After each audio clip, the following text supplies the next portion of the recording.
একটা সময়ের কথা, গভীর জঙ্গলে এক বাঘ বাস করত। সেই ছিল খুবই ভয়ঙ্কর আর রাগী।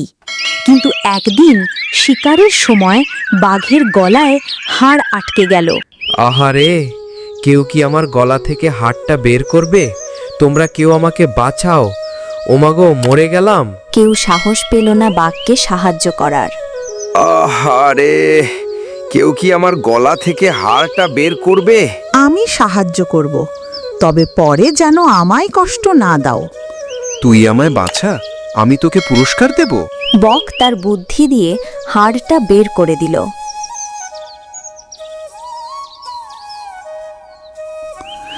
বাঘ ভাই, এবার তো আমাকে পুরস্কার দেবে, তাই না? হা হা, তুই এত বড় মুখে ঢুকে আবার প্রাণে বেঁচে ফিরেছিস, এই তো তোর পুরস্কার।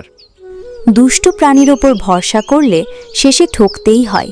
বন্ধুরা, বেঈমানের পরিণাম কি হয় বাকি তোমরা দেখতে যাও?